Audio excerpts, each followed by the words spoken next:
Désolé, hein, je suis obligé d'en faire une autre. J'étais en train de parcourir les shorts et sur YouTube, je parcours les shorts. Et, je pensais me divertir et puis j'avais fini ma série de vidéos et puis j'avais dit l'essentiel. Et en fait, il y a plein de choses à dire encore. Alors, moi, je vais juste commencer sur le plein de choses à dire. Je vais juste commencer le débat sur ce qui est infernal versus ce qui est paisible.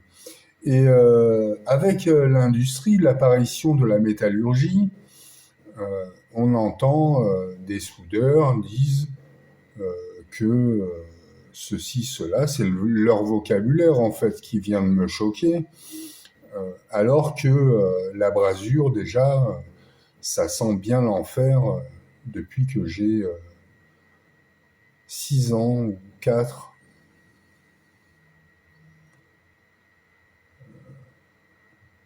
Oui, la brasure, ça sent l'enfer, ça sent la sulfure, etc., etc. Et quand on parle d'enfer, c'est en enfer. Et là, depuis quelques décennies, on a élevé le fer au-dessus de nos têtes, on vit en enfer. Tout le monde admettra que nous vivons en enfer. Alors des fois, je m'amuse à dire bienvenue.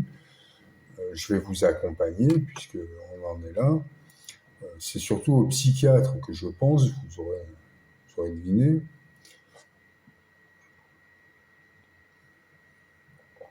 Il n'empêche qu'on y est tous là en enfer. Et le vocabulaire du soudeur qui insiste avec son vocabulaire, au lieu d'utiliser un vocabulaire simple, il utilise un vocabulaire un verbiage spécieux. J'en ai du vocabulaire aussi, si vous voulez. Et donc, le soudeur utilise son vocabulaire propre à sa profession, qui est un verbiage spécieux. Donc, bien je le lire. Et vous êtes beaucoup de professionnels comme ça à avoir des vocabulaires qui, quelque part, ont parfois, pour certains mots, une connotation dans le cours de la vie, que ce soit accidentellement ou que ce soit un attribut essentiel de votre profession. On voit bien dans le langage courant que certains professionnels sont impliqués dans la criminalité à travers le monde. J'ai parlé de la psychiatrie qui provoque. Donc là, c'est une technique mongole, pardon, une technique mongole de prendre l'autre pour un imbécile. Ça ne marche pas à tous les coups. Face à l'absurde, il n'y a pas à répondre. Vous pouvez provoquer tant que vous voulez. Il n'y a pas à répondre à quelque chose d'absurde. Normalement, mais quand l'absurde devient criminel, il faut se défendre. Et là, les médecins ont dépassé les bornes largement.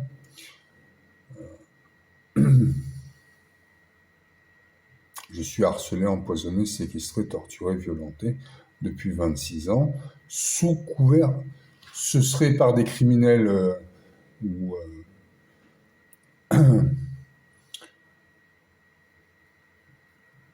quelque chose comme ça, des inconnus. On ne saurait pas, on ne pourrait pas dire. Mais là, on a un indice. Il s'agit d'une doctrine germanique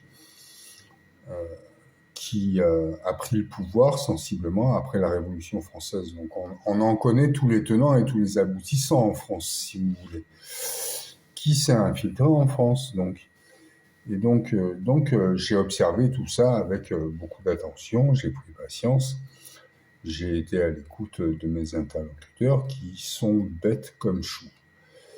Euh, voilà, la provocation, provoquer, c'est un verbe et on peut l'attribuer à la psychiatrie germanique, qui est certainement venue de l'Union soviétique, la Prusse.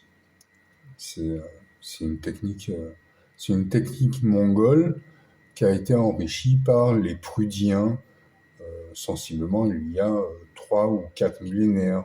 Les Prudiens, ce sont des gens qui jouaient sur les deux tableaux. Ils disaient non, et puis en fait, d'un autre côté, ils étaient à fond dedans, hein.